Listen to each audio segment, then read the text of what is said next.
আজকে আমরা অ্যালেন মডিউলের ইউনিট ডাইমেনশন অ্যান্ড এরর চ্যাপ্টারের এমসিকিউগুলো আলোচনা করব, যেগুলো নিট এবং অন্যান্য কম্পিটিটিভ পরীক্ষা এবং 11-এর ফাইনাল পরীক্ষার জন্য খুব গুরুত্বপূর্ণ।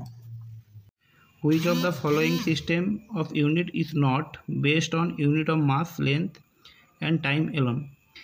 এখানে যে চারটা অপশান আছে এদের মধ্যে কোন পদ্ধতিতে শুধুমাত্র ভর, দৈর্ঘ্য এবং সময়কে মৌলিক একক হিসাবে ধরা হয় না?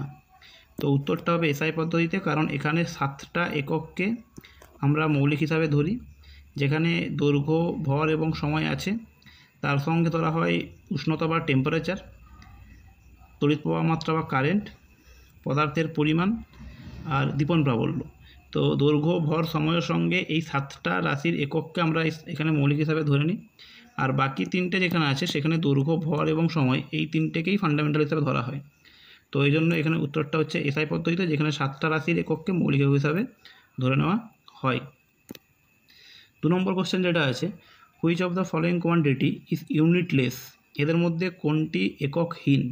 তো ভেলোসিটি গ্রেডিয়েন্ট, যে 1 নম্বর অপশানটা আছে, ভেলোসিটি গ্রেডিয়েন্ট মানে হচ্ছে ডিভিটিএক্স, মানে একক দৈর্ঘ্যে ভেলোসিটির যে পরিবর্তন। কোনো কিছুর গ্রেডিয়েন্ট মানেই সেটাকে একক দৈর্ঘ্যের ক্ষেত্রে বোঝায়।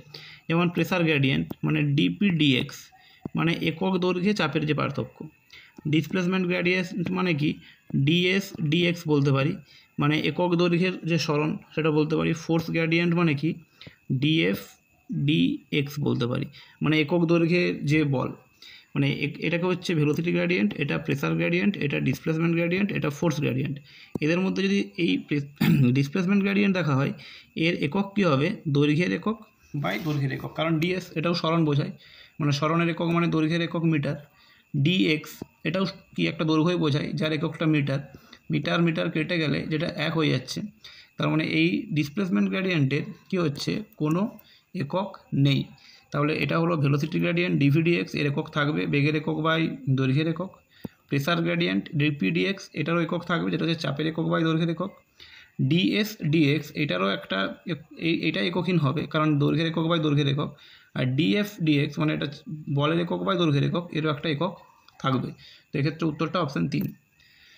তারপরের যে কোশ্চেনটা আছে, the fundamental unit which has same power in the dimension formula of surface tension and coefficient of viscosity. এই দুটোর মধ্যে সারফেস টেনশন আর কোএফিসিয়েন্ট অফ ভিসকোসিটি যে আছে, এদের মধ্যে এদের যদি মাত্রা দেখা হয় বা এদের যে এককগুলো আছে, বলছে এদের মধ্যে এদের মাত্রায় কোন ফান্ডামেন্টাল ইউনিটের পাওয়ারটা সেম। সারফেস টেনশন যদি দেখা হয়, সারফেস টেনশন টি সমান হয়ে যায় এফ বাই এল, মানে এর যেটা আসবে M L T to the power -2 by L, মানে এর ডাইমেনশন হবে M T to the power -2। Coefficient of viscosity যেটা এটা এখান থেকে চলে আসবে এফ সমান 6 পাই ইটা আর ভি, এখান থেকে ইটা সমান চলে আসবে F by 6 pi R V. তো এর যে ডাইমেনশন আসবে সেটা আসবে বলের dimension M L T to the power -2 by R মানে এল, আর এটা এল টি টু দি পাওয়ার -1। তো এক্ষেত্রে ডাইমেনশন যেটা চলে আসবে এর যে M L T to the power -1, এটা হচ্ছে ইটার ডাইমেনশন চলে আসবে। তো এক্ষেত্রে দেখা যাচ্ছে দুটোর ক্ষেত্রেই কমন যেটা, এখানেও এম এর মাথায় পাওয়ারটা 1, এখানেও এম এর মাথায় পাওয়ারটা 1। এখানে তো এল নেই মানে এল টু দি পাওয়ার 0, এলের মাথায় 0, এখানে 1, এখানে টি এর মাথায় হচ্ছে 1, আর এখানে টি এর মাথায় 2। তাহলে এখানে দুটোতেই সমান, যেটা বলেছে the fundamental unit which has the same পাওয়ার, যেখানে সেম পাওয়ারটা আছে। দুটোর ফান্ডামেন্টালের সেম পাওয়ার কোনটা? সেম পাওয়ার হচ্ছে ভরে। The fundamental unit which has the same power in the dimension formula of surface tension and coefficient of viscosity. তো দুটোতেই সেম পাওয়ার কোনটা আছে? ভর, মাস। তাহলে এখানের উত্তরটা হয়ে যাবে কি মাস, যেটা এম হয়ে যাবে এটার উত্তর। মানে সারফেস টেনশন এবং কোএফিসিয়েন্ট অফ ভিসকোসিটিতে কমন যেটাতে সেম পাওয়ার আছে সেটা হচ্ছে কি মাস। তারপরে যেটা আছে 5 নম্বর কোশ্চেনটা, temperature can be expressed as a derived quantity in term of which of the following.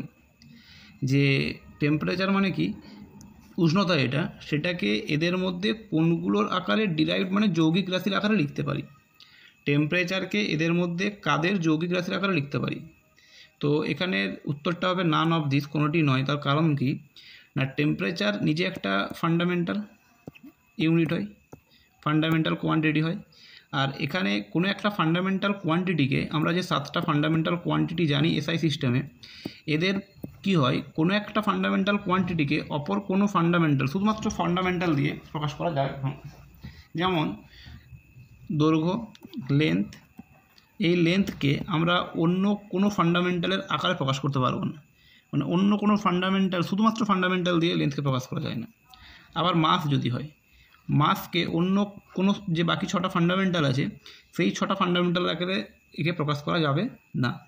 একটা ফান্ডামেন্টালকে বাকি ফান্ডামেন্টালগুলো দিয়ে, শুধুমাত্র ফান্ডামেন্টাল দিয়ে প্রকাশ করা যায় না। তাই এক্ষেত্রে টেম্পারেচার একটা ফান্ডামেন্টাল, লেন্থ, মাস ফান্ডামেন্টাল। তাই লেন্থ আর মাস দিয়ে, শুধুমাত্র দৈর্ঘ্য এবং ভরের একক দিয়ে টেম্পারেচার মানে উষ্ণতার একককে প্রকাশ করা যাবে না। শুধুমাত্র ভর এবং সময়ের একক দিয়ে উষ্ণতাকে প্রকাশ করা যাবে না, কারণ ভর এবং সময় উভয়ই মৌলিক রাশি। লেন্থ, মাস অ্যান্ড টাইম মানে দৈর্ঘ্য, ভর এবং সময় এগুলোও মৌলিক রাশি, তাই এটা দিয়েও উষ্ণতার একককে প্রকাশ করা যাবে না। তাই উত্তরটা এক্ষেত্রে হবে নান অফ দিস। কারণ কি, কোনো মৌলিক রাশিকে অন্যান্য শুধুমাত্র মৌলিক রাশি দিয়ে প্রকাশ করা যায় না। এক্ষেত্রে একটা যদি যৌগিক রাশি থাকতো, সেই যৌগিক রাশি আর অন্য কোনো মৌলিক রাশি সেটা দিয়ে প্রকাশ করা যেত, কিন্তু শুধুমাত্র মৌলিক রাশি দিয়ে প্রকাশ করা যায় না।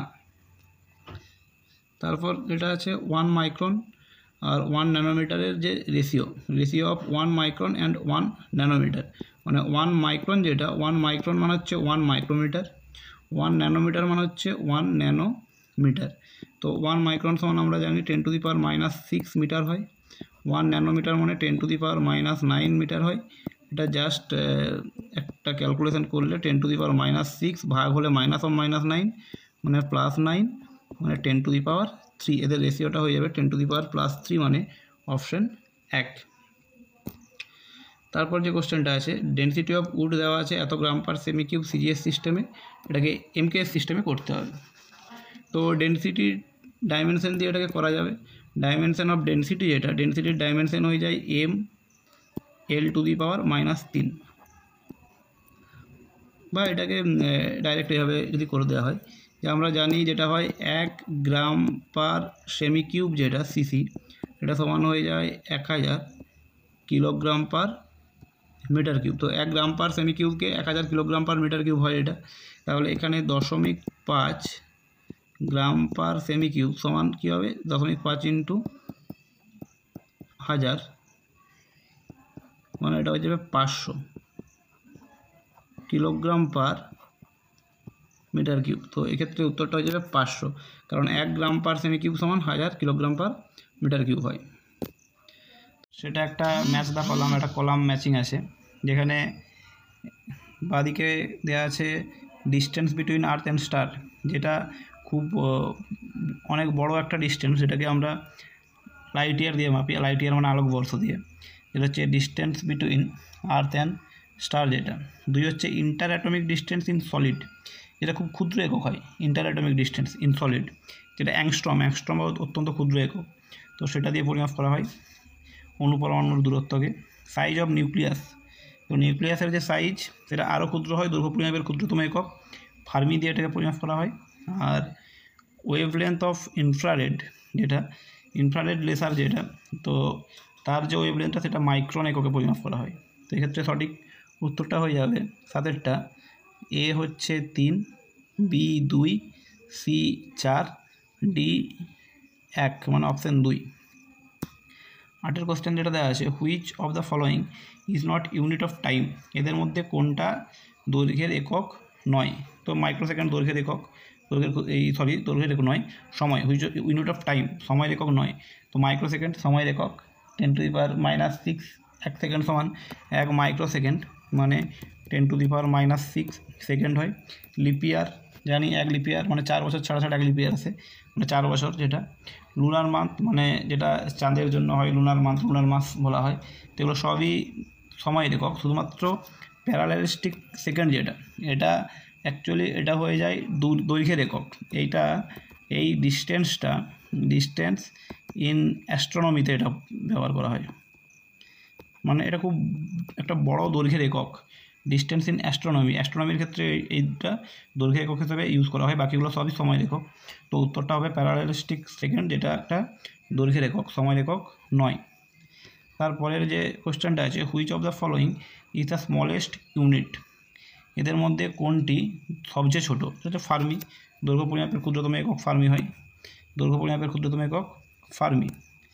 10 যে কোশ্চেনটা আছে, হুইচ রিলেশন ইজ রং, এদের মধ্যে কোন সম্পর্কটি সঠিক নয়? এটা দেখতেই পাচ্ছি 1 নিউটন সমান 10⁻⁵ কী হয়? 10⁵ ডাইন হয়, কিন্তু এখানে দেওয়া আছে কত? 10⁻⁵। তো এটাই সঠিক নয়, এটা ভুল বলেছে, রং বলেছে। 1 ক্যালোরি সমান 4.2 বা 4.18 জুল হয়। 1 অ্যাংস্ট্রম সমান 10⁻⁻10, এটাও ঠিক।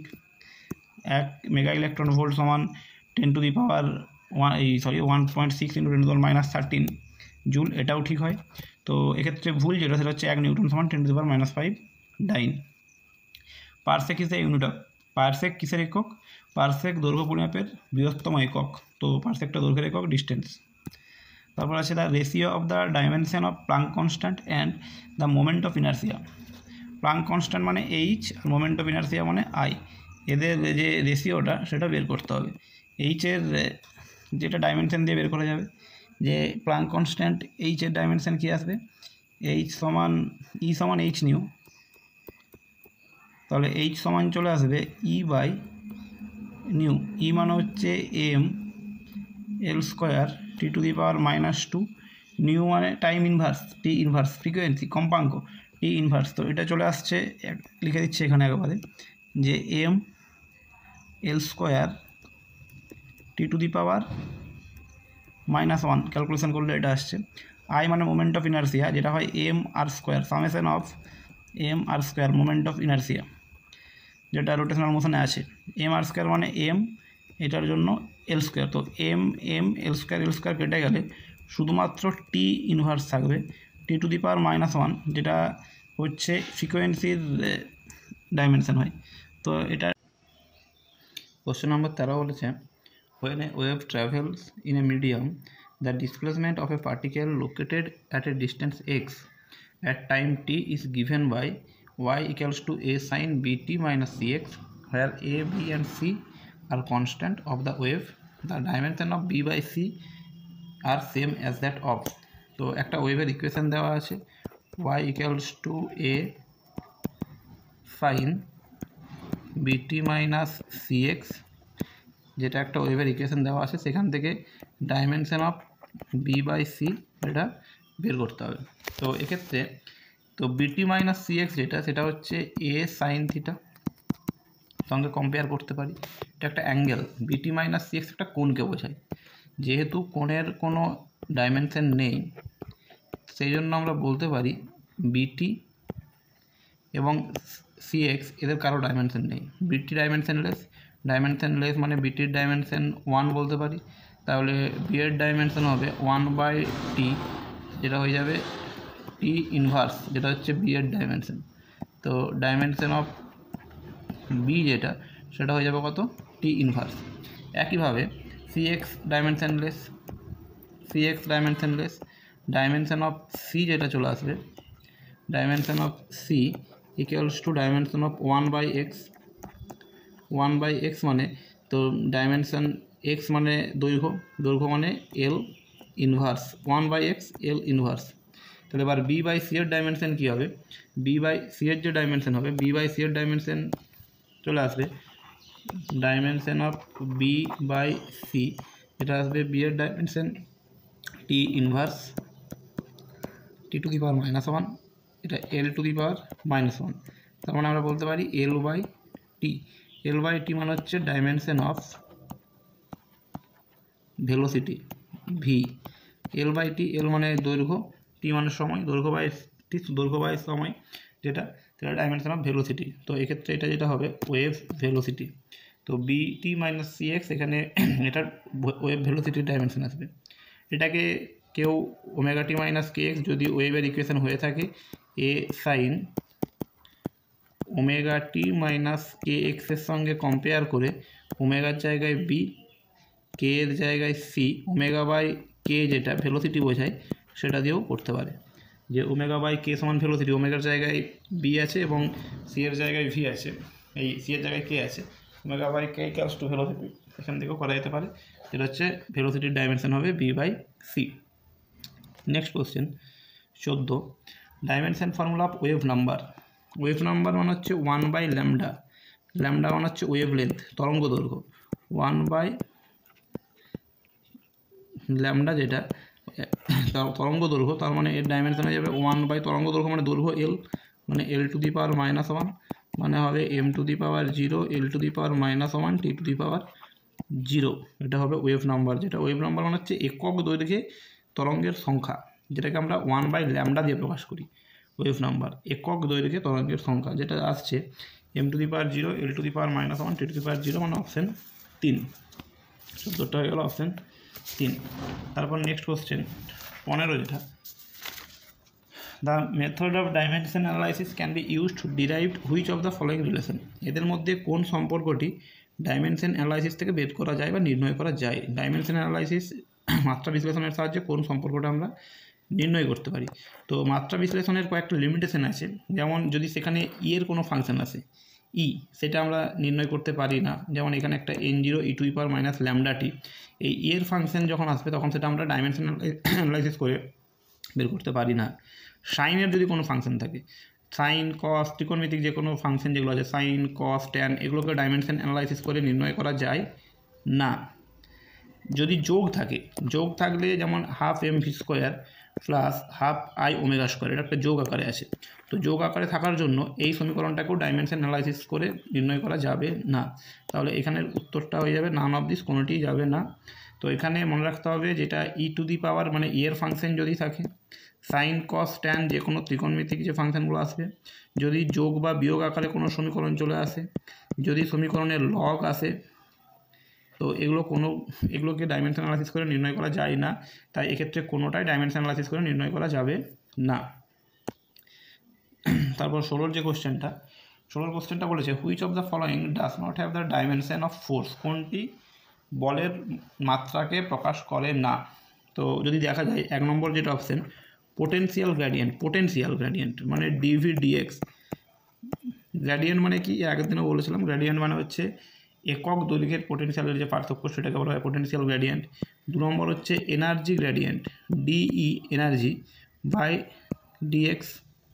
3 নম্বর হচ্ছে ওয়েট মানে ডাব্লু সমান এমজি। 4 নম্বর দেওয়া আছে rate of change of momentum DP DT.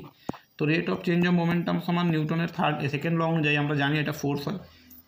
নিউটনের সেকেন্ড ল অনুযায়ী rate of change of momentum যেটা এফ, এটা ফোর্স হয়। তো এর ডাইমেনশন ফোর্সের ডাইমেনশন হবে। তো এখানে বলছে does not have dimension of force, ফোর্সের ডাইমেনশন নয়, তাহলে এটা নয়, এটা ফোর্সের ডাইমেনশনই হচ্ছে। ওয়েট মানে ওজন, একটা বল বোঝায়, কোনো বস্তু উপর পৃথিবীর আকর্ষণ বল, তো সেটাও বলের ডাইমেনশন হবে, ওয়েটও হচ্ছে না এখানে। এনার্জি গ্রেডিয়েন্ট, তো এনার্জি বাই এক্স, যেটা এনার্জি যদি দেখি M L square T to the power -2, এনার্জির ডাইমেনশন শক্তির মাত্রা বাই ডিএক্স দৈর্ঘ্য এল, মানে এটা চলে আসবে M L T to the power -2, যেটাও ডাইমেনশন অফ ফোর্স।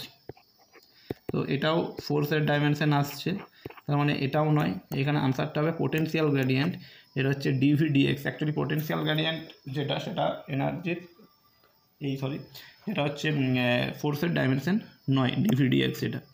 এটার 1 নম্বর উত্তরটা হয়ে যাবে সঠিক। বাকি 2, 3, 4 প্রত্যেকটাই ফোর্সের ডাইমেনশন আসছে।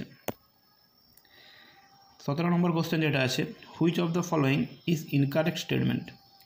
এদের মধ্যে কোন বিবৃতিটি সঠিক নয়, ইনকারেক্ট। এই dimensionally correct equation may be correct. Dimensionally correct মাত্রা দিক থেকে যদি সঠিক হয়, সেটা সঠিক হতে পারে, হ্যাঁ হতে পারে। যেমন এফ সমান এম এ মাত্রাগতভাবে সঠিক, এবং এই সমীকরণগুলো সঠিক। ই সমান এমসি স্কোয়ার, এগুলো সঠিক, মাত্রাগতভাবেও সঠিক, এবং সমীকরণগুলো সঠিক সমীকরণ।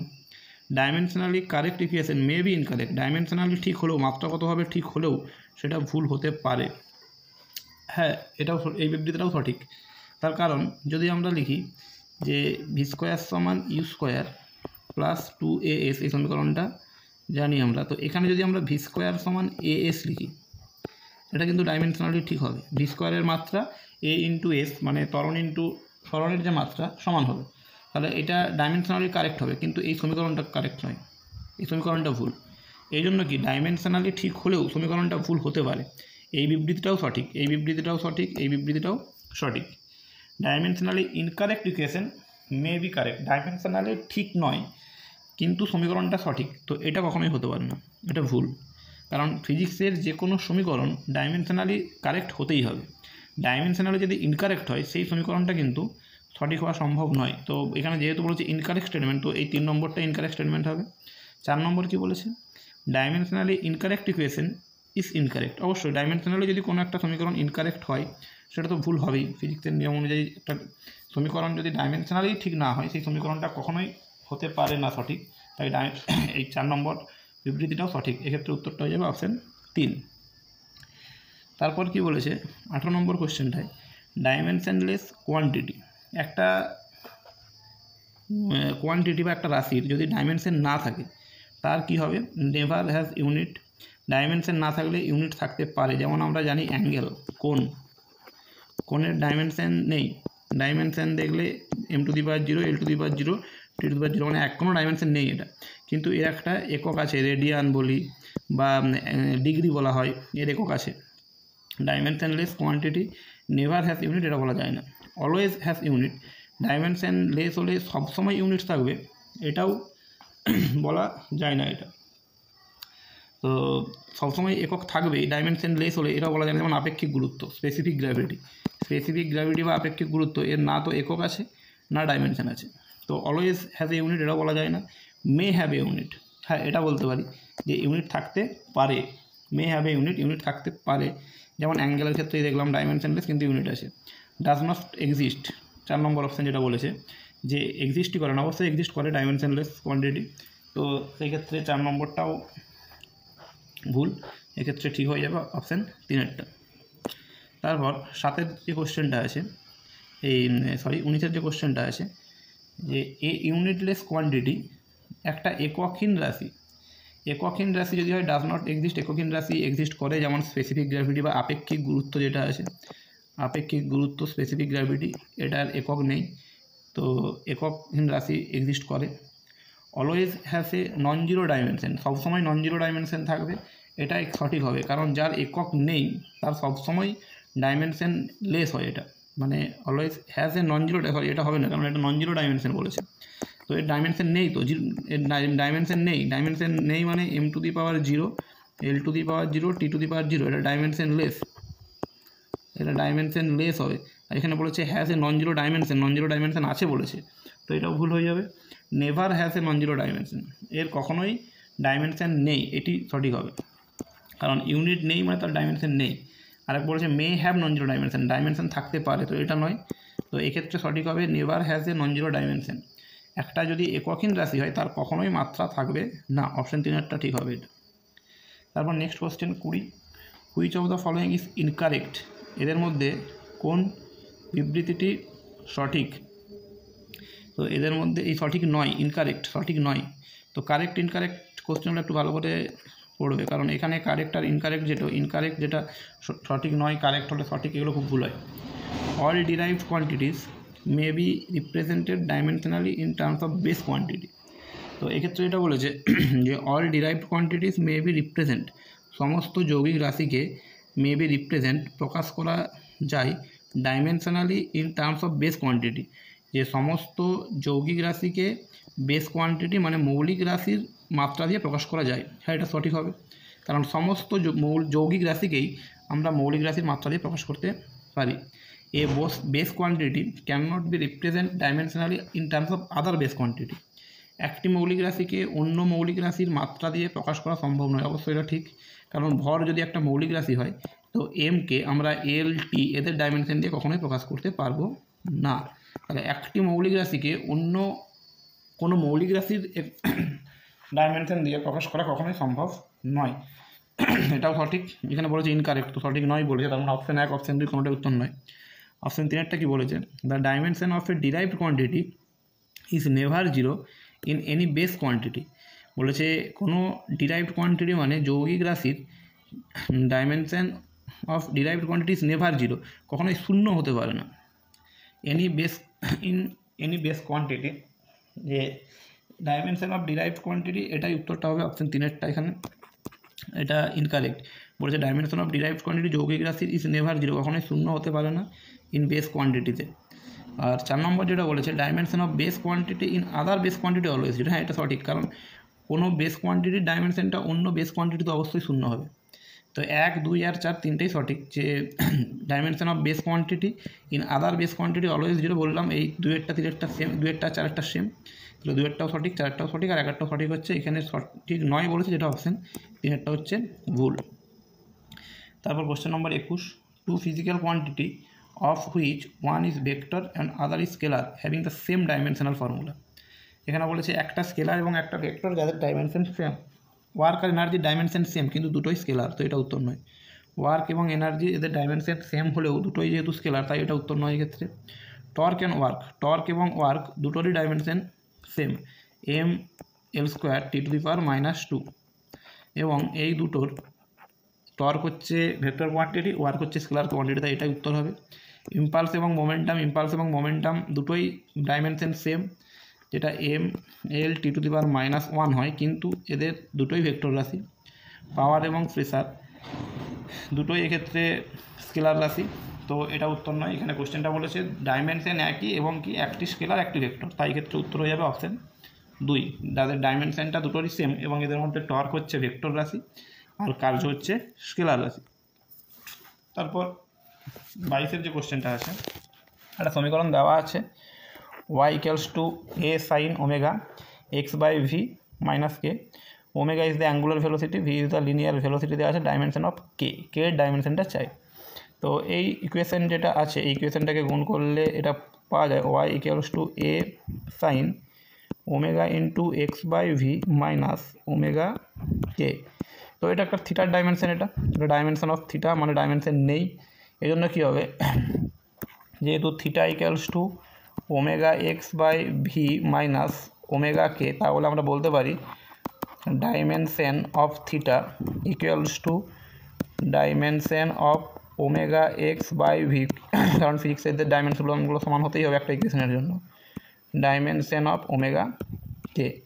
তার মানে এদের ডাইমেনশন তো 1, তাহলে এখান থেকে ডাইমেনশন অফ k যেটা চলে আসবে, সেটা চলে আসবে 1/omega, মানে 1/ডাইমেনশন অফ ওমেগা।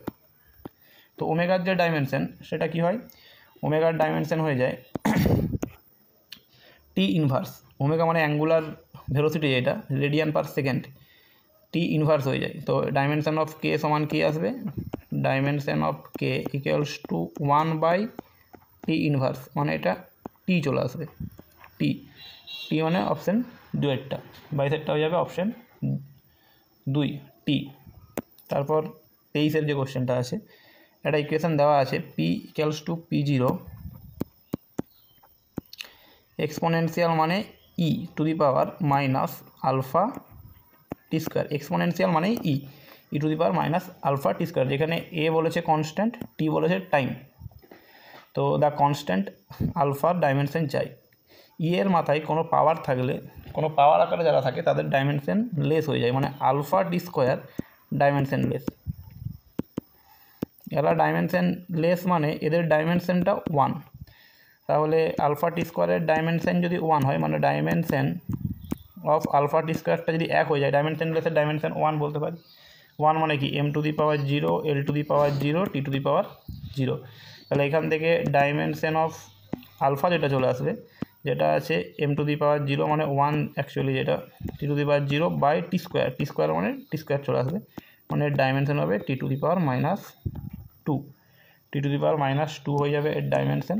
এখানের নিয়মটা কি না, e⁻সামথিং কোনো কিছু যদি পাওয়ার আকার থাকে, সেই পাওয়ারটা ডাইমেনশন লেস, মানে ডাইমেনশন 1 হবে, m⁻0 l⁻0 t⁻0, আলফা t²-এর ডাইমেনশনটা 1, মানে m⁻0 l⁻0 t⁻0, সেখান থেকে এটা আসবে। 23-এর কোশ্চেন যেটা আছে, এটা হলো এবার 24-এর কোশ্চেনটা কী বলেছে, dimension formula of angular velocity. Angular velocity আগেই বললাম, অ্যাঙ্গুলার ভেলোসিটি ওমেগা, যেটা θ/t হয়। একক সময়ে যদি বৃত্তীয় গতি দেখি, একক সময়ে কোনো একটা পার্টিকেল যে কোণ উৎপন্ন করে, একক সময়ে যে কোণ উৎপন্ন করে সেটাকে আমরা θ/t করব। টি সময় যদি থিটা কোণ উৎপন্ন করে, তাহলে একক সময়ে কত হবে, থিটা বাই টি কোণ উৎপন্ন করবে। তো এটা হবে ওমেগা অ্যাঙ্গুলার ভেলোসিটি। তো থিটার ডাইমেনশন নেই, ডাইমেনশন লেস মানে 1, আর এটা টি সময়ের ডাইমেনশন টি। তাহলে ডাইমেনশন অফ ওমেগা যেটা আসবে, ডাইমেনশন অফ ওমেগা 1/t মানে কি, টি ইনভার্স। টি ইনভার্স মানে m to the power 0, l to the power 0, t to the power -1। তার মানে এখানে হবে এটা অপশান দুয়েরটা। অপশান দুয়েরটা হয়ে যাবে অ্যাঙ্গুলার, এই 2 নয়, T to the power -1, sorry option 1এরটা m to the power 0, l to the power 0, t to the power -1, option 1। তারপর 25 যেটা আছে, a force F is given by F equals to AT plus BT square। একটা ফোর্সের equation দেওয়া আছে, টি যেখানে time বলা আছে, the dimension of A and B এর ডাইমেনশন। তাহলে একটা ইকুয়েশন আছে F equals to AT plus BT square. তো এখানে এদের ডাইমেনশনটা বের করতে হবে। তো ফিজিক্সের সমীকরণের নিয়ম অনুযায়ী অবশ্যই ডাইমেনশন অফ এফ, যেটা বাম দিকের ডাইমেনশন, সমান ডান দিকের ডাইমেনশন। ডাইমেনশন আবার এরা যেহেতু যোগ আছে, ডাইমেনশন অফ এটি সমান dimension of B T square চলে আসবে। এখান থেকে এ আর বি এর ডাইমেনশন চাই। তার মানে ডাইমেনশন অফ এ আমরা যেটা বলতে পারি, ডাইমেনশন অফ ফোর্স যেটা আছে,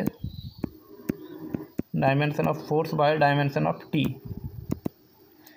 ডাইমেনশন অফ টি মানে টাইম, ফোর্সের ডাইমেনশন হয় M L T to the power -2 টাইমের টি, মানে এটা হবে M L T to the power -3। এটা হয়ে গেল ডাইমেনশন অফ এ। আর একইভাবে ডাইমেনশন অফ বি যেটা চলে আসবে, ডাইমেনশন অফ বিটা বের করতে গেলে ডাইমেনশন অফ বিটি স্কোয়ার সমান ডাইমেনশন অফ ফোর্স। তাহলে ডাইমেনশন অফ বি যেটা আসবে, ডাইমেনশন অফ বি সমান dimension of force by dimension of T square. তো এফ বাই টি স্কোয়ার যেটা আসবে, এফ মানে হচ্ছে M L T to the power -2 by T square, মানে M L T to the power -4। এটা হচ্ছে dimension of B, যেটা dimension of B. আর ডাইমেনশন অফ এ হচ্ছে M L T to the power -3, M L T to the power -3, M L to the power -4, মানে option 1 হচ্ছে উত্তর। এখানে নিয়মটা কি, একটা ফিজিক্সের সমীকরণের বাঁ দিকের ডাইমেনশন এবং ডান দিকের ডাইমেনশন সমান হয়, তাই ডাইমেনশন অফ এফ সমান ডাইমেনশন অফ এটি সমান ডাইমেনশন অফ বিটি স্কোয়ার বলতে পারি। তারপর 26 যে আছে কোশ্চেনটা, which of the following pairs does not have similar dimension. এদের মধ্যে একই ডাইমেনশন নেই কাদের? Tension and surface tension. Tension মানে হচ্ছে ফোর্স, সারফেস টেনশন মানে হচ্ছে ফোর্স বাই লেন্থ। তো টেনশনের যে ডাইমেনশন সেটা ফোর্সের ডাইমেনশন হয়ে যাবে। ফোর্সের ডাইমেনশন মানে M L T to the power -2, এটাই টেনশন। টেনশন মানে ফোর্স, একটা দড়ির টান মানে একটা ফোর্স, বলকে বোঝায়। আর সারফেস টেনশন মানে এফ বাই এল, যেটা মানে এম, এটাকে এল দিয়ে ভাগ করলে টি টু দি পাওয়ার -2। তো অপশান 1টাই এক্ষেত্রে এটা উত্তর হবে। টেনশন অ্যান্ড ফোর্সের dimension does not have similar, একই নয়। স্ট্রেসার অ্যান্ড প্রেসার উভয়েরই ডাইমেনশন সেম হয়, দুটোই বল বাই ক্ষেত্রফল হয় এফ বাই এ। এটা হয়ে যায় এফ বাই এ করলে M L to the power -1 T to the power -2, same dimension. Planck constant and angular momentum দুটোই সেম হয়, কারণ প্লাঙ্ক কনস্ট্যান্ট অ্যাঙ্গুলার মোমেন্টাম যেটা ইলেকট্রনের কৌণিক ভরবেগ, আমরা জানি যে কৌণিক ভরবেগ h/2π এর পূর্ণ গুণিতক হয়। মানে h/2π ইন্টু এন, যেখানে এনটা একটা সংখ্যা, 2π একটা সংখ্যা, মানে dimension of L angular momentum কৌণিক ভরবেগ এবং dimension of H Planck constant সমান হয়। আর অ্যাঙ্গেল অ্যান্ড স্ট্রেন অপশান 4 যেটা, এদের ডাইমেনশনটাও সেম, কারণ এদের উভয়েরই কোনো ডাইমেনশন থাকে না, কোণেরও কোনো ডাইমেনশন নেই। আর স্ট্রেন মানে বিকৃতি, বিকৃতিরও কোনো ডাইমেনশন থাকে না, দুটোই ডাইমেনশনলেস হয়। তারপর দ্য ডাইমেনশন অফ টর্ক। টর্কের ডাইমেনশন, অ্যাকচুয়ালি টর্ক যেটা টাউ ইকুয়ালস টু হয় আর ক্রস এফ। আর হচ্ছে ঘূর্ণাক্ষ থেকে ডিস্টেন্স, দূরত্ব, আর এফ হচ্ছে ফোর্স।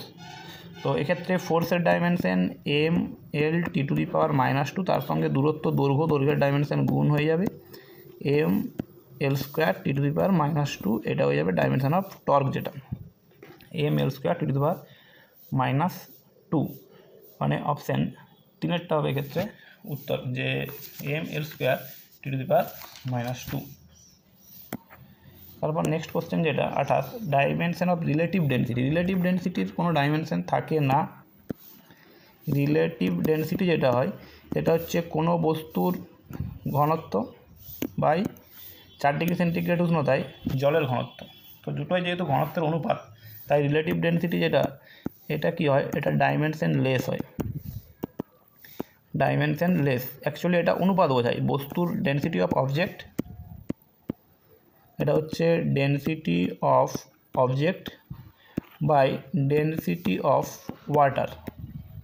তো যেহেতু এইটা ওটা অনুপাত, এই density of water at 4 degree centigrade temperature. তো যেহেতু এটা দুটো রেশিও, তাই রেশিও হওয়ার জন্য দুটো ডেন্সিটির রেশিও ক্যান্সেল হয়ে যাবে, ডাইমেনশন লেস হয়ে যাবে, এই জন্য এটা dimension less relative density. Dimension of universal gravitational constant. Universal gravitational constant মানে গ্র্যাভিটেশনের যে ফর্মুলা F সমান G(m1 m2 by r square) থেকে এটা বেরিয়ে আসবে। এখান থেকে G সমান বলতে পারি F r square by m1 m2, যেখান থেকে ডাইমেনশন অফ G চলে আসবে F r স্কোয়ার, মানে ডাইমেনশন অফ ফোর্স। F আছে ফোর্স ml T⁻⁻², আর স্কোয়ার, আর মানে দৈর্ঘ্য, দুটো বস্তুর মধ্যে যে ডিস্টেন্স যেটা দৈর্ঘ্য, মানে এটা L square by m1 m2, মাস এটাও m এটাও m। তো একটা m কেটে গেলে কী থাকবে এখানে, এই mটা উপরে যাবে, m⁻⁻1 L স্কোয়ারের সঙ্গে L³ T⁻⁻², m⁻⁻1 L³ T⁻⁻², মানে অপশান 4-এরটা। এটা হয়ে যাচ্ছে ইউনিভার্সাল গ্র্যাভিটেশনাল কনস্ট্যান্টের ডাইমেনশন। 30 যে কোশ্চেনটা আছে, if the dimension of A and B are different, যদি এ এবং বি এর মাত্রা আলাদা হয়, then which of the following operation valid, এদের মধ্যে কোনটা সম্ভব? দুটো ভিন্ন মাত্রায় যোগ বিয়োগ সম্ভব নয়, কারণ যোগ আর বিয়োগ হলে তাদের ডাইমেনশনটা সেম হতেই হবে, তো এটা সম্ভব নয়। গুণ বা ভাগ সম্ভব, এখানে এক একটা ভাগ আছে সম্ভব। এবার এখানে অপশান 2 যেটা আছে e⁻−a/b, এখানে a/b ভাগ আকারে আছে, এটা সম্ভব হতে পারে, কিন্তু যেহেতু একটা পাওয়ারে আছে এটা ডাইমেনশনলেস। তার মানে ডাইমেনশন অফ a/b যেটা, সেটা পাওয়ার, যেহেতু পাওয়ার আছে ডাইমেনশনলেস মানে 1, সেক্ষেত্রে আবার দেখা যাচ্ছে dimension of a equals to dimension of b হতে হবে। তো এক্ষেত্রেও dimension of A and beta যদি ডিফারেন্ট হয়, এটা সম্ভব নয়। এক্ষেত্রে এ আর বি এর ডাইমেনশনটা সেম হবে, তাই এক্ষেত্রে অপশান একটাই সঠিক উত্তর হবে, যে এখন বিভিন্ন যদি ডাইমেনশন হয় তাহলে a/b মানে ভাগ সম্ভব, গুণ থাকলে গুণটাও সম্ভব হতো, যোগ বা বিয়োগ সম্ভব নয়। আর এর ক্ষেত্রে পাওয়ার, যেহেতু পাওয়ারে আছে, তাই ওই পাওয়ারের a/b এর ডাইমেনশন 1 হয়ে যাচ্ছে, তাই a ইকুয়ালস টু b আসছে।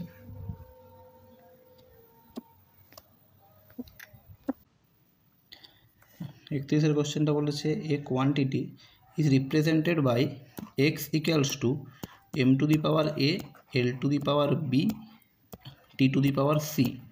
The percentage in measurement of m l t are α%, β%, γ% respectively, যেখানে m l এবং t নির্ণয়ের ত্রুটি হচ্ছে α%, β%, γ%। Percentage error in x would be, x নির্ণয়ের শতকরা ত্রুটি কত? তো এই টাইপের কোশ্চেন থাকলে x সমান m⁴a l⁴b t⁻c, যেখানে m l এবং t নির্ণয়ের ত্রুটি দেওয়া আছে, x নির্ণয়ের ত্রুটি বের করতে হবে। তাহলে এটা থাকলে আমরা লিখতে পারি ডেল্টা এক্স বাই এক্স সমান a into delta m by m plus b into delta l by l plus c into delta t by t, যেখানে এই a যেটা পাওয়ারটা সামনে আসবে delta m by l m, power b সামনে আসবে delta l by l, power c সামনে আসবে ডেল্টা t বাই t, পাওয়ারগুলো সামনে চলে আসে। এবার ডেল্টা m বাই m কি? ডেল্টা m বাই m হচ্ছে আপেক্ষিক ত্রুটি। ডেল্টা m বাই mকে বলা হয় আপেক্ষিক ত্রুটি। একে 100 দিয়ে গুণ করলে আমরা পাই শতকরা ত্রুটি, যেটা দেওয়া আছে α% মানে আলফা। একইভাবে ডেল্টা l বাই l হচ্ছে আপেক্ষিক ত্রুটি, যাকে 100 দিয়ে গুণ করলে আমরা শতকরা ত্রুটি পাই, যেটা দেওয়া আছে β%। ডেল্টা t বাই t সমান হচ্ছে আপেক্ষিক ত্রুটি, যেটাকে আমরা 100 দিয়ে গুণ করলে আমরা শতকরা ত্রুটি পাই, যেটা দেওয়া আছে γ%। আর যেটা বের করতে হবে সেটাও ডেল্টা এক্স বাই এক্স হচ্ছে আপেক্ষিক ত্রুটি, তাকে 100 দিয়ে গুণ করলে যেটা পাচ্ছি সেটা হচ্ছে এক্স নির্ণয়ের শতকরা ত্রুটি, এটা বের করতে হবে।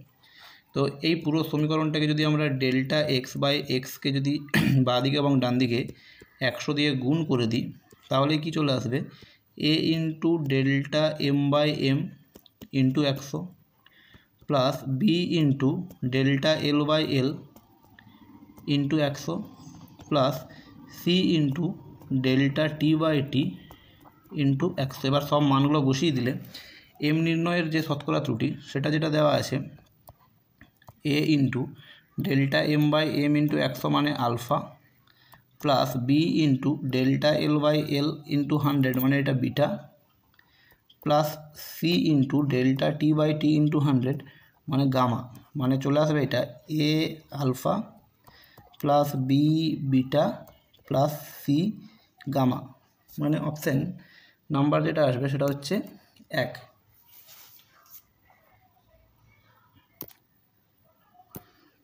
পরের যে কোশ্চেনটা আছে একটা এক্সপেরিমেন্টে একই টাইপের কোশ্চেন আছে, বলা আছে এক্স সমান A B square C to C cube. A B C নির্ণয়ের যে ত্রুটি দেওয়া আছে 1%, 3% আর 2%। তো এক্স নির্ণয়ের ত্রুটি আগের মতোই কোশ্চেনটা, তাহলে এক্স সমান কী আসবে, এখানে আছে A B square by C cube, তাহলে আমরা ডেল্টা এক্স বাই এক্স সমান ডেল্টা এ বাই এ, যেহেতু এ এর পাওয়ার 1 তাই delta A by A, 2 into delta B by B, যেহেতু বি এর পাওয়ার 2 তাই 2 into delta B by B, 3 into delta C by C. যেহেতু এখানে percentage error আছে তাহলে আমি দুদিকে 100 দিয়ে গুণ করতে পারি, দুদিকে 100 দিয়ে গুণ করলে যেটা আসবে delta X by X into 100 যেটা আমাদের চাই, সমান কি delta A by A into 100 যেটা এ নির্ণয়ের শতকরা ত্রুটি, plus 2 into delta B by B into 100 যেটা বি নির্ণয়ের শতকরা ত্রুটি, plus 3 into delta C by C into 100 যেটা সি নির্ণয়ের শতকরা ত্রুটি। তো যেটা আসবে delta A by A into 100 মানে দেওয়া আছে 1%, plus 2 into delta B by B into 100 মানে দেওয়া আছে 3%, plus 3 into delta C by C into 100 মানে দেওয়া আছে সি নির্ণয়ের ত্রুটি 2%। 3 ইন্টু 2 তাহলে 1 যুক্ত 3 দুগুণে 6, 3 দুগুণে 6, 3 দুগুণে 6, 6 6 12 আর 1 13 মানে আসবে প্লাস মাইনাস 13%, মানে অপশান 1। এটা হচ্ছে এক্স নির্ণয়ের শতকরা ত্রুটি। তো এক্ষেত্রে অঙ্কটা ডেল্টা এ বাই এ মানে কি বোঝায়, আপেক্ষিক ত্রুটি, সেটাকে 100 দিয়ে গুণ করলে আমরা শতকরা ত্রুটি পাই। তবে এই টাইপের অঙ্ক থাকলে বারবার এই লাইনটা না করলেও হবে, এই লাইনটা না করে যদি আমরা এই লাইন থেকে ডাইরেক্ট মানগুলো বসিয়ে দিই তাও হয়ে যাবে, এই লাইনটা করে এক্সট্রা টাইম নষ্ট না করলেও চলবে। ডেল্টা এ বাই একে যদি আমরা যেটা আপেক্ষিক ত্রুটি সেটাকেই যদি আমরা 1% হিসাবে ধরে নিই, কারণ এখানেও এটা আপেক্ষিক ত্রুটি, এটাও আপেক্ষিক ত্রুটি, উত্তরে এটাও শতকরা ত্রুটি চাই, এটাও শতকরা ত্রুটি চাই, তাই ওখানেই 1% বসিয়ে দিলেও ভুল কিছু হবে না এটা। পরের যে কোশ্চেনটা আছে zero error of an instrument introduced. Zero error কী জন্য হয়, তো এরর দু ধরনের হয় আমরা জানি, সিস্টেমেটিক আর র্যান্ডম, যার মধ্যে র্যান্ডম এরর কখনোই জিরো হয় না। সিস্টেমেটিক এরর যেটা ইনস্ট্রুমেন্টের ভুলের জন্য হয় সেটা জিরো হতে পারে, তো সিস্টেমেটিক এরর জিরো হতে পারে, যেটা উত্তরটা হবে সিস্টেমেটিক এরর। র্যান্ডম এরর কিন্তু কখনোই শূন্য নয়। সিস্টেমেটিক এরর সিস্টেমকে আমরা ঠিক করে দিয়ে তার আমরা এররটাকে শূন্য করতে পারি, তাই এক্ষেত্রে উত্তরটা হবে সিস্টেমেটিক এরর। 34 কোশ্চেনটা বলেছে what is the fractional error in G calculated from T equals to 2 pi under root of L by G. এই T equals to 2 pi under root of L by G সমীকরণ থেকে যখন আমরা জি নির্ণয় করি তখন জি নির্ণয়ের ফ্র্যাকশনাল এরর মানে আপেক্ষিক ত্রুটি চাই। গিভেন দ্যাট ফ্র্যাকশনাল এরর বলেছে টি, তো ফ্র্যাকশনাল এররটা টি দেওয়া আছে। এই fractional error T and L, T এবং এল নির্ণয়ের যে ফ্র্যাকশনাল এরর সেটা x% এবং y%। তাহলে জি নির্ণয়ের শতকরা ত্রুটিটা বের করতে হবে। তো জি নির্ণয়ের শতকরা ত্রুটিটা বের করতে গেলে কী করতে হবে, তার জন্য আগে জি সমান কী হয় সেটা দেখা যাক। T equals to 2 pi under root of L by G, এই সমীকরণ থেকে ক্যালকুলেশন করলে দেখা যাবে জি এর যে মানটা আসবে জি ইকুয়ালস টু হবে 4 pi square L by T square. তো একইভাবে আমরা আগের অঙ্কগুলোর মতোই ডেল্টা জি বাই জি সমান বলতে পারি delta L by L plus two into delta T by T. এখানে 4 পাই কনস্ট্যান্ট, তাই 4 পাই যেহেতু 4 পাই² যেহেতু কনস্ট্যান্ট, তাহলে এটার কোনো কিছু থাকবে না এখানে, ওটা এখানে বাদ চলে যাবে, কারণ 4π² একটা কনস্ট্যান্ট। তো এটার কোনো ত্রুটি হয় না, এটার যেটা মানটা পাই সেটা একটা এক্সাক্ট মান পাই, এটা নির্ণয়ে কোনো ত্রুটি হয় না। খালি ডেল্টা এল বাই এল, এলের মাথায় পাওয়ার 1 ছিল বলে ডেল্টা এল বাই এল, আর টি² যেটা আছে টি² জন্য আসবে 2 into delta T by T, যেটা টি এর মাথায় পাওয়ারটা 2 আসে বলে ডেল্টা টি বাই টি। এবার এখানে দেওয়া আছে এল নির্ণয়ের ত্রুটি হচ্ছে x% plus minus X, T নির্ণয় T and L delta T by T যেটা দেওয়া আছে সেটা আছে এক্স, আর and L delta L by L দেওয়া আছে ওয়াই। তাহলে কী আসবে, এটা delta T by delta L by L Y দেওয়া আছে, তাহলে এটা আসবে ওয়াই প্লাস 2 ইন্টু এক্স, মানে 2x প্লাস ওয়াই হয়ে যাবে এক্ষেত্রে উত্তর। এখানে একটা জিনিস খেয়াল রাখতে হবে যে টি² নিচে থাকলেও এটা কিন্তু প্লাসই হবে, কারণ এররের মান নির্ণয়ের সময় পাওয়ারটা নিচে থাকবে উপরে থাক, সেটা কিন্তু প্লাসই আসবে এটা। 35-এর কোশ্চেনটা কি বলেছে, a thin copper wire of length L, একটা কপার ওয়্যার যার লেন্থটা দৈর্ঘ্য বলেছে L metre, is increased in length by 2%, 2% দৈর্ঘ্যটা বাড়ছে, when heated through 10 degree centigrade, যখন 10 ডিগ্রি সেন্টিগ্রেড তাপমাত্রায় উত্তপ্ত করা হয়।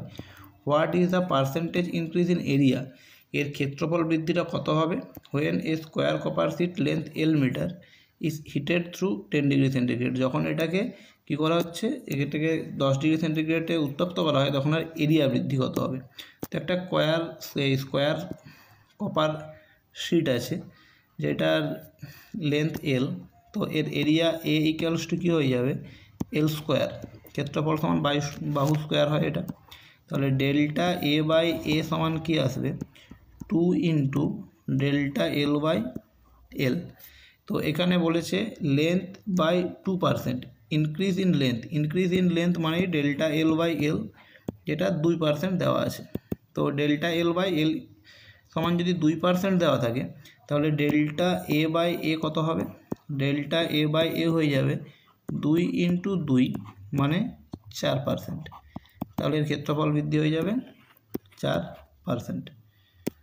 36-এর কোশ্চেনটা বলেছে the resistance R equals to V by I, আর ভি ইকুয়ালস টু দেওয়া আছে 100 প্লাস মাইনাস 5, তার মানে হলো ভি এর যে মান সেটা হচ্ছে 100 ভোল্টেজের, আর এর যে ত্রুটি ডেল্টা ভি সেটা হচ্ছে 5। একইভাবে অ্যান্ড আই ইকুয়ালস টু, তার মানে আয়ের যে মান সে আই সমান হচ্ছে 10 অ্যাম্পিয়ার, আর আই নির্ণয়ের ত্রুটি যেটা ডেল্টা আই সেটা হচ্ছে 0.2 ampere. What is the total error in R, R নির্ণয়ের ত্রুটি চাই, তো R equals to V by I, তাহলে আমরা বলতে পারি ডেল্টা আর বাই আর সমান delta V by V plus delta I by I.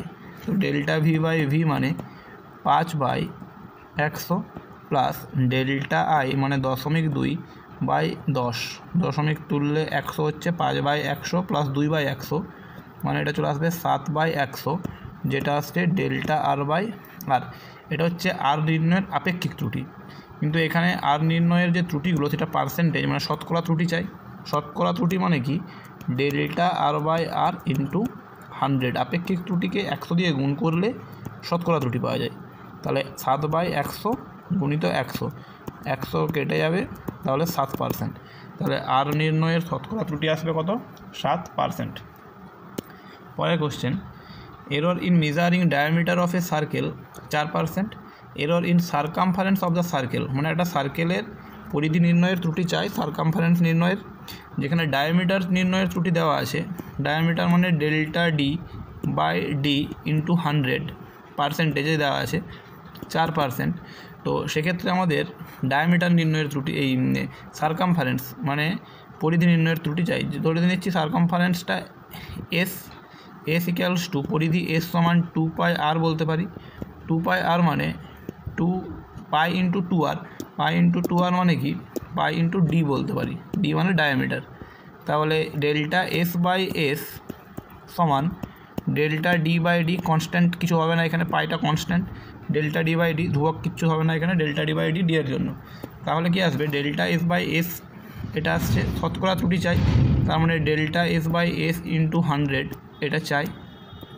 এটা সমান কী হবে, delta D by D into 100, delta D by D into 100 যদি করি এটা, তাহলে যেটা আসবে ডেল্টা ডি বাই ডি সমান কী আছে, ইন্টু 100 মানে 4, মানে এটা 4% হবে উত্তর। ডেল্টা এস বাই এসটা ইন্টু 100 যেটা মানে পরিধি নির্ণয়ের শতকরা ত্রুটি, এটা আসবে 4%, মানে অপশান 3 4%। পরের কোশ্চেন দেওয়া আছে external and internal radius of a হলো সিলিন্ডার। একটা হলো সিলিন্ডারের এক্সটার্নাল আর ইন্টারনাল রেডিয়াস দেওয়া আছে, যেটা হচ্ছে ইন্টারনাল, এটা হচ্ছে এক্সটার্নাল।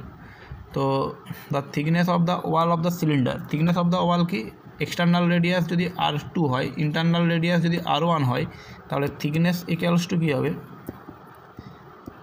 থিকনেস ডি যদি বলি সেটা হয়ে যাবে R2 minus R1, R2 minus R1।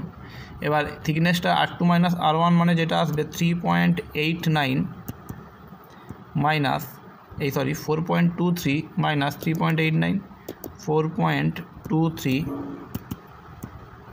Minus 3.89, এইটা বিয়োগ করলে চলে আসবে 9 4 13, অত থেকে 1 8 একে 9 3 12, আর এটা মানে 0.34 সেন্টিমিটার, এটা ডি। এবার ডি নির্ণয়ের ত্রুটি কী হবে, ডি নির্ণয়ের ত্রুটি যদি ডেল্টা ডি দেখি তাহলে কি আসবে, delta R2 plus delta R1, এখানে প্লাস হবে কারণ ত্রুটিটা আমরা সবসময় মানটা যেটা দেখব সেটা প্লাস যোগ হবে, এখানে R2 মাইনাস R1 থাকলেও এটা প্লাস হবে। ডেল্টা R2 মানে R2 নির্ণয়ের ত্রুটি যেটা 0.01, ডেল্টা R1 মানে R1 নির্ণয়ের ত্রুটি মানে 0.01, তো 0.02, এটা হচ্ছে থিকনেস নির্ণয়ের ত্রুটি। তাহলে থিকনেসের ভ্যালু হবে 0.34 প্লাস মাইনাস 0.02, এটি হবে ডি এর যেটা থিকনেস, মানে 38-এর অপশান এ, অপশান এরটা হবে, মানে অপশান 1-এরটা হবে আনসার। তারপর 39 percentage error measuring radius mass of a solid sphere বলা আছে। একটা সলিড স্পেয়ারের রেডিয়াস মানে delta R by R into 100, এটা দেওয়া আছে 2%, আর মাস মানে delta M by M into 100, এটা দেওয়া আছে 1%। তো then error measurement moment of inertia about its diameter. তো একটা সলিড স্ফেয়ারের মোমেন্ট অফ ইনার্সিয়া যেটা হয়ে যায় সেটা হয় 2/5 mr², এটা রোটেশনাল মোশনে আছে, 2/5 mr², এর ডায়ামিটার রেসপেক্টে মোমেন্ট অফ ইনার্সিয়া, এম হচ্ছে এর ভর, আর হচ্ছে এর রেডিয়াস। তো এক্ষেত্রে আমরা ডেল্টা আই বাই আই সমান কী বলতে পারি, কনস্ট্যান্ট কিছু হবে না এখানে, delta M by M plus 2 into delta R by R. এবার শতকরাই চাই, মানে delta I by I into 100 চাই, তার মানে এইদিকেও 100 গুণ হবে, delta M by M into 100, যেটা হচ্ছে 1, plus 2 into delta R by R into 100, যেটা হচ্ছে 2, তার মানে 1 প্লাস 2 দুগুণে 4 মানে 5%, যেটা হচ্ছে অপশান 3-এরটা, অপশান 3 5%, 39। তারপর 40 এটা, the heat generated in a circuit is dependent upon বলেছে the resistance, current and time for which the current flown, the error in measurement, the above are 1%, 2% and 1%। Maximum error measuring hit.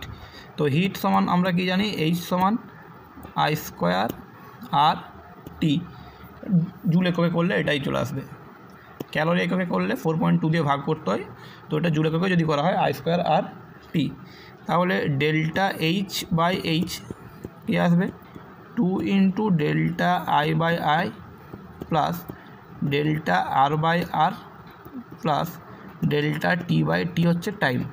এখানে বলা আছে যে resistance, current এবং time নির্ণয়ের যে ত্রুটি সেটা হচ্ছে 1%, 2%, 1%। মানে প্রথমে রেজিস্ট্যান্স মানে delta R by R into 100, percentage আছে, পার্সেন্টেজ এরর 1%। তারপর আছে current, delta I by I into 100, এটা দেওয়া আছে 2%, আর delta T by T into 100 সময় নির্ণয়ের ত্রুটি, এটা দেওয়া আছে 1%। তাহলে কী হবে, maximum error in measuring heat নির্ণয়ের ত্রুটি, যেটাও পার্সেন্টেজে আসে, মানে ডেল্টা H/H ইন্টু 100 চাই শতকরা ত্রুটি। তাহলে 2 ইন্টু ডেল্টা I/I ইন্টু 100, যার মানটা ডেল্টা I/I ইন্টু 100-এর মানটা 2%, মানে 2 ইন্টু 2 প্লাস ডেল্টা R/R মানটা 1% ইন্টু 100, যেটা 1%, প্লাস ডেল্টা T/T ইন্টু 100, এটাও কি আসছে 1%। 2 দুগুণে 4, 1 আর 1 মানে 6% হয়ে যাবে এটার উত্তর, অপশান 3-এরটা। তারপরে কোশ্চেনটা যে 41-এর কোশ্চেনটা আছে, percentage error in the measurement of mass speed দেওয়া আছে। পার্সেন্টেজ এরর, মাস মানে ডেল্টা M/M ভর নির্ণয়ের যে ত্রুটি ইন্টু 100, এটা আছে 2%, আর স্পিড মানে ভেলোসিটি ভাবতে পারি, ডেল্টা V/V ইন্টু 100 স্পিড নির্ণয়ের ত্রুটি, এটা দেওয়া আছে 3%। তো এরর ইন বলেছে the estimate of kinetic energy obtained. তো কাইনেটিক এনার্জি নির্ণয়ের চাই, কাইনেটিক এনার্জি E সমান হাফ mv² হয়। তাহলে ডেল্টা E/E সমান আসবে delta M/M plus 2 into delta V/V। শতকরাই চাই, মানে অ্যাকচুয়ালি চাই ডেল্টা E/E ইন্টু 100, তার মানে এই দিকেও ডেল্টা M/M ইন্টু 100 হয়ে যাবে, ডেল্টা M/M ইন্টু 100-এর মান 2%, তাহলে এটা আসবে 2 plus 2 into delta V/V into 100, যার মানটা 3%, 3 মানে 2 প্লাস 3 দুগুণে 6%, মানে এটা 8% হবে কাইনেটিক এনার্জি নির্ণয়ের ত্রুটি। তাহলে এক্ষেত্রে উত্তরটা হবে 8%। পরের question number 42, while measuring acceleration due to gravity by a simple pendulum a student makes a positive error বলেছে 1% and a negative error in 3%. The value of the time period of the percentage error in measuring of the value G নির্ণয়ের ত্রুটিটা চাই। তো যেটা বলা আছে positive error 1%, length নির্ণয়ের জন্য যে ত্রুটিটা ডেল্টা L/L ইন্টু 100, সেটা দেওয়া আছে প্লাস 1%।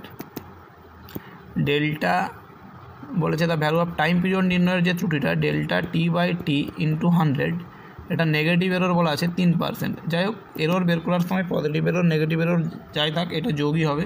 তাহলে টাইম পিরিয়ড যেটা দেওয়া আছে পার্সেন্টেজ এরর ইন G, তাহলে G সমান যেটা আসবে T সমান 2π√L/G, এখান থেকে G সমান চলে আসবে 4π² L/T²।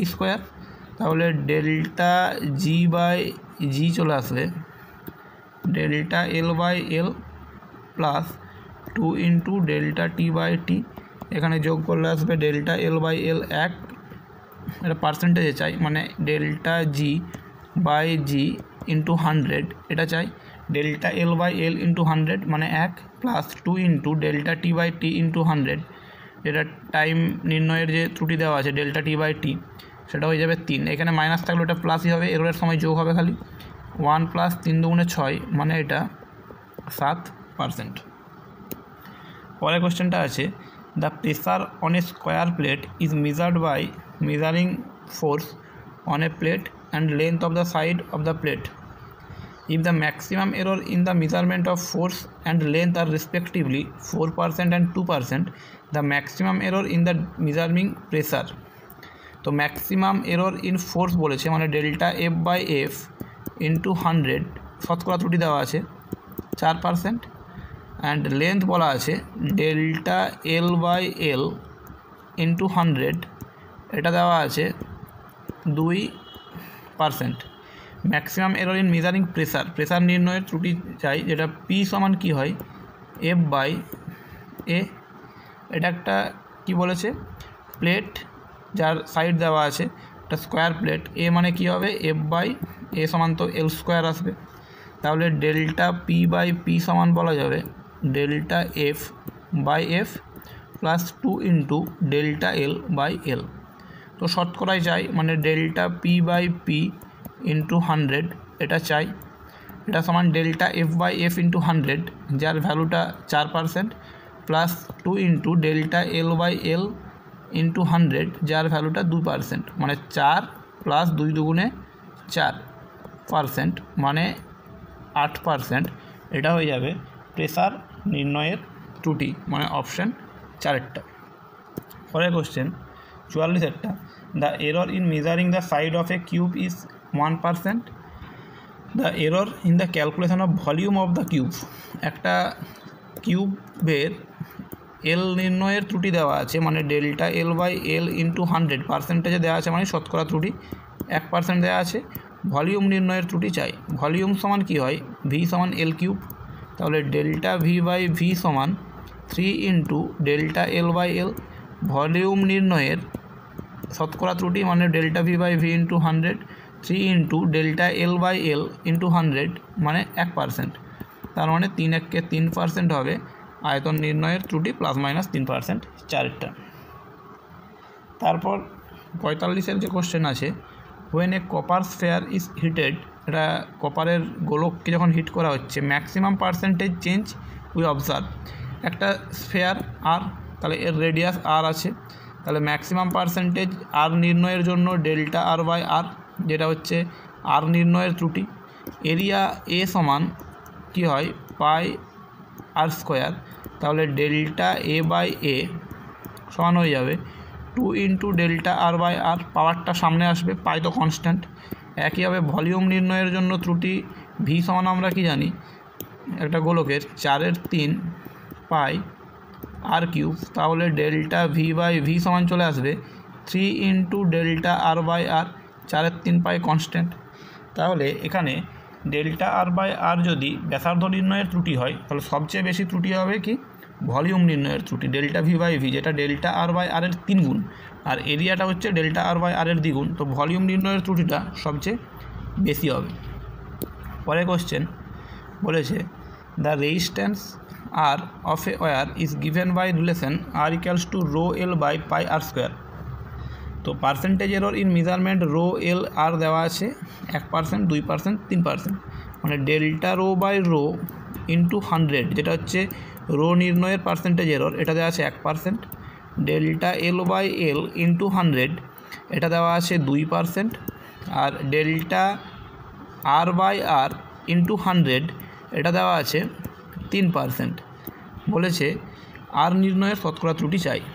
আর সমান কি, rho L by pi R square, তাহলে ডেল্টা আর বাই আর সমান delta rho by rho plus delta L by L plus 2 into delta R by R, যেহেতু আরের মাথায় পাওয়ারটা 2 আছে, 2 into delta R by R, নিচে থাকলেও এটা গুণ হিসাবেই হবে। এটা কি চাই, আর নির্ণয়ের শতকরা ত্রুটি, মানে delta R by R into 100 চাই শতকরা ত্রুটি।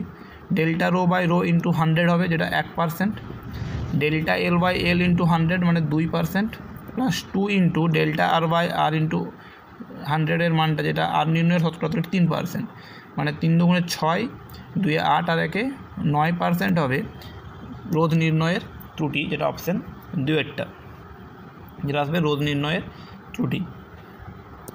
47-এর কোশ্চেনটা বলেছে, which of the following has the highest number of significant figures. এদের মধ্যে কোন সংখ্যাটাই তাৎপর্যপূর্ণ সংখ্যা সবচেয়ে বেশি। সিগনিফিক্যান্ট ফিগার একে যেটা আছে 0.007, এখানে সিগনিফিক্যান্ট ফিগার একটা, 0.007-এর ক্ষেত্রে সিগনিফিক্যান্ট ফিগার হবে একটি, কারণ এই যে শূন্যগুলো, সেই শূন্যগুলো সিগনিফিক্যান্ট হয় না। একটা ভগ্নাংশ সংখ্যার এক অপেক্ষা ছোট যে সংখ্যা হয়, তার এই যে শূন্যগুলো থাকে সেগুলো সিগনিফিক্যান্ট হয় না, খালি 7, মানে এর সিগনিফিক্যান্ট ফিগার একটা। অপশান 2-এর যেটা আছে 2.64 ইন্টু 10⁻²4, এক্ষেত্রে সিগনিফিক্যান্ট ফিগার হয় খালি এই 3টে, মানে 3টে সিগনিফিক্যান্ট ফিগার, 2, 6 আর 4। 3-এর যেটা আছে 0.0006032, এর ক্ষেত্রে সিগনিফিক্যান্ট ফিগার হবে 4টা, এই 4টে খালি, 6, 0, 3, 2, 4টা। কারণ একটু আগে বললাম যে এক অপেক্ষা ছোটো যে ভগ্নাংশ সংখ্যাগুলো থাকে, সেক্ষেত্রে এই বাঁ দিকের শূন্যগুলো কিন্তু সিগনিফিক্যান্ট নয়, তার মানে এই 4টে সিগনিফিক্যান্ট খালি 6, 0, 3, 2, এর যে নিয়মগুলো আছে সেই নিয়ম অনুযায়ী। আর 6.3200, এক্ষেত্রে সিগনিফিক্যান্ট ফিগার 1, 2, 3, 4, 5, 5টাই সিগনিফিক্যান্ট, সবকটাই সিগনিফিক্যান্ট। কারণ যেগুলো যদি দশমিক বা ভগ্নাংশ সংখ্যা হয়, ডান দিকের যে শূন্যগুলো সেগুলো কিন্তু সিগনিফিক্যান্ট হয়। দশমিক বা ভগ্নাংশ সংখ্যার যেগুলো এক অপেক্ষা ছোটো ভগ্নাংশ সংখ্যা, সেক্ষেত্রে বাঁ দিকের যে শূন্যগুলো সেগুলো কিন্তু সিগনিফিক্যান্ট নয়। দশমিক সংখ্যার ক্ষেত্রে বাঁ দিকের শূন্যগুলো সিগনিফিক্যান্ট নয়, কিন্তু ডান দিকেরগুলো সিগনিফিক্যান্ট হয়। তাই এক্ষেত্রে সিগনিফিক্যান্ট ফিগারের সংখ্যা কটা হবে? 5টা। সবচেয়ে বেশি তার মানে কোনটা হচ্ছে? 4-এরটা।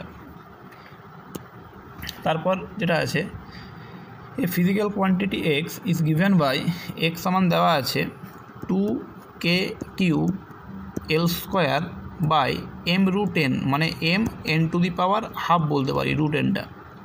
তো percentage error in measurement k, l and m n দেওয়া আছে। k মানে ডেল্টা k বাই k পার্সেন্টেজে আছে ইন্টু 100 দেওয়া আছে 1%, delta l by l into 100 এটা দেওয়া আছে 2%, delta m by m into 100 এটা দেওয়া আছে 3%, delta n by n into 100 এটা দেওয়া আছে 4%। তো এক্স নির্ণয়ের ত্রুটি চাই, তো ডেল্টা এক্স বাই এক্স সমান চলে আসবে, এই দুইটা ধ্রুবক, এর নিয়ে কিছু হবে না। কে এর মাথায় 3 আছে, মানে 3 into delta K by K plus 2 into delta L by L, এলের মাথায় 2 আছে বলে, plus delta M by M, M এর মাথায় 1 আছে, এটা নিচে থাকলেও কিন্তু প্লাসই হবে, এটা delta M by M plus half into delta N by N, এর মাথায় হাফ আছে বলে। এবার এখানে শতকরা ত্রুটি চাই, মানে delta X by X into 100 চাই। বাদিকে 100 গুণ করলে এদিকেও সব 100 গুণ হবে, মানে 3 into delta K by K into 100, যার মানটা 1%, plus 2 into delta L by L into 100, মানে যার মানটা 2%, plus delta M by M into 100, মানে যার মানটা 3%, ডেল্টা এন বাই এন মানে হচ্ছে 4, হাফ ইন্টু 4, ক্যালকুলেশন করলে আসবে 3, 2 দুগুণে 4, 3 হাফ আর এটা 2, মানে 4 3 7, 7 3 10 আর 2 12%। তাহলে এক্স নির্ণয়ের ত্রুটি কত আসছে? 12%। পরের কোশ্চেনটা দেওয়া আছে একটা ভার্নিয়ার স্কেলের, যে in a vernier callipers n division of vernier scale coincide with n-1 division of main scale. আর যেখানে দেওয়া আছে in which 1 division represent 1 mm, যেটা মেন স্কেলের, the least count of the instrument in centimetre should be. এই instrumental least count মানে লঘিষ্ঠ ধ্রুবক চাই। তো একটা ভার্নিয়ার স্কেলের ভার্নিয়ার কনস্ট্যান্ট বা লিস্ট কাউন্ট যেটা, সেটাকেই ভার্নিয়ার কনস্ট্যান্ট বলা হয়। সেটা কি হয়? 1 main scale division minus 1 vernier scale division. মানে এক্ষেত্রে একটা মেন স্কেলের একটি ঘরের দৈর্ঘ্য এবং একটা ভার্নিয়ার স্কেলের একটি ঘরের দৈর্ঘ্যের যে পার্থক্যটা, বিয়োগফলটা, সেটাই হয় লিস্ট কাউন্ট বা ভার্নিয়ার কনস্ট্যান্ট। তাহলে দেখতে এদের বিয়োগফলটা বের করতে হবে। তো N division of vernier scale, মানে N vernier scale division, n vernier scale division equals to n-1 main scale division. তাহলে 1 vernier scale division equals to বলা যায় n-1 by n main scale division. এবার একটা মেন স্কেল ডিভিশনের দৈর্ঘ্য কত বলা আছে? 1 মিলিমিটার। তাহলে এই এতটা মেন স্কেলের ডিভিশন হয়ে যাবে n-1 বাই n ইন্টু 1, মানে এত মিলিমিটার। তাহলে ভার্নিয়ার স্কেল লিস্ট কাউন্ট যেটা, সেটা কি আসবে? একটা মেন স্কেলের ঘরের দৈর্ঘ্য, মানে যেটা হচ্ছে 1 millimetre, minus n-1 by n millimetre, বিয়োগ করলে কি আসবে? 1 মাইনাস n-1 বাই n, বিয়োগটা করলে চলে আসবে 1 বাই n মিলিমিটার। কিন্তু এখানে উত্তরটা চাই ইন সেন্টিমিটার, যেহেতু উত্তরটা সেন্টিমিটারে চাই, তাহলে এখানের উত্তরটা কি আসবে? মিলিমিটারটাকে সেন্টিমিটারে করলে আবার 10 দিয়ে ভাগ করতে হবে, মানে উত্তরটা চলে আসবে 1/10n সেন্টিমিটার। অপশান 3। পরের কোশ্চেনটা আছে 50-এর, a vernier scale vernier callipers has 20 division on vernier scale coincide with 19 division of main scale. তাহলে 19 মেন মানে 20 vernier scale division equals to 19 main scale division. Least count of instrument is 0.1 millimetre, main scale divisions আর least count যেটা মানে vernier constant, যেটা কি হয় 1 main scale division minus 1 vernier scale division, সেটা সমান দেওয়া আছে 0.1 mm। তো 20 ভার্নিয়ার স্কেল ডিভিশন সমান 19 main scale division. 1 vernier scale division সমান 19/20 মেন স্কেল ডিভিশন হবে। মনে করছি একটি মেন স্কেলের দৈর্ঘ্য হচ্ছে xmm, তাহলে 1 মেন স্কেল এটা ধরে নিচ্ছি যে 1 মেন স্কেল ডিভিশন সমান xmm। তাহলে একটা ভার্নিয়ার স্কেল ডিভিশন সমান কী হবে? একটা ভার্নিয়ার স্কেল ডিভিশন চলে আসবে 19x/20 mm। তাহলে ভার্নিয়ার কনস্ট্যান্ট কী চলে আসবে এক্ষেত্রে? ভার্নিয়ার কনস্ট্যান্ট মানেই লিস্ট কাউন্ট, যেটা চলে আসবে একটা মেন স্কেল ডিভিশন এটা হচ্ছে xmm মাইনাস 19/20 xmm, বিয়োগ করলে চলে আসবে 20, মানে 1/20 xmm, x মাইনাস 19/20 মানে 1/20। তো এই 1/20 xmm এটা সমানই দেওয়া আছে 0.1 মানে 1/10। তাহলে 1/20 ইন্টু xmm সমান 1/10 mm, মানে x সমান চলে আসবে কত? 20/10 মানে 2 mm। উত্তরটা হবে এটার 2 mm। 20/10 মানে 2 mm। ভালো কোশ্চেন ছিল এটা। পরের কোশ্চেনটা 51 যেটা, 1 centimeter of main scale of vernier calipers is divided into 10 equal parts. If 10 division of vernier scale coincide with 8 small division of the main scale, least count of the calipers। তাহলে 1 centimetre of main scale 10 মানে main scale 1 main scale division, যেটা একটা main স্কেলের ক্ষুদ্রতম যে ঘরের দৈর্ঘ্য সেটা 1/10 সেন্টিমিটার মানে 1 মিলিমিটার। এবার if 10 division of vernier coincide with 8 small division, মানে 10 vernier scale division equals to 8 main scale division. 1 vernier scale division equals to 8/10 main scale division. তো এটা যদি হয় তো এটা সমান কী হবে? একটা মেন স্কেল ডিভিশন মানে 1 mm, মানে এটা 8/10 mm হয়ে যাবে। তাহলে এক্ষেত্রে লিস্ট কাউন্ট যেটা, লিস্ট কাউন্ট মানে কি 1 মেন স্কেল ডিভিশন, একটাই কনসেপ্ট যে লিস্ট কাউন্ট সমান মূল স্কেলের একটি ঘরের দৈর্ঘ্য মাইনাস ভার্নিয়ার স্কেলের একটি ঘরের দৈর্ঘ্য, যেটা হচ্ছে 1 mm মাইনাস এটা চলে আসবে 0.8 mm, 0.8 mm মানে কি আসছে 0.2 মিলিমিটার, মানেই আসবে 0.02 সেন্টিমিটার। অপশান 2-এরটা। তো এই যে কোশ্চেনগুলো আলোচনা করা হলো এগুলো ইউনিট ডাইমেনশন অ্যান্ড মেজারমেন্টের খুবই ইম্পর্টেন্ট কোশ্চেন নিটের জন্য। এগুলো সবই অ্যালেনের মডিউলের কোশ্চেন, যেগুলো নিট পরীক্ষার জন্য খুবই ইম্পর্টেন্ট। এগুলো খুব ভালো করে বারবার প্র্যাকটিস করবে, যেগুলো পরীক্ষার জন্য খুবই গুরুত্বপূর্ণ।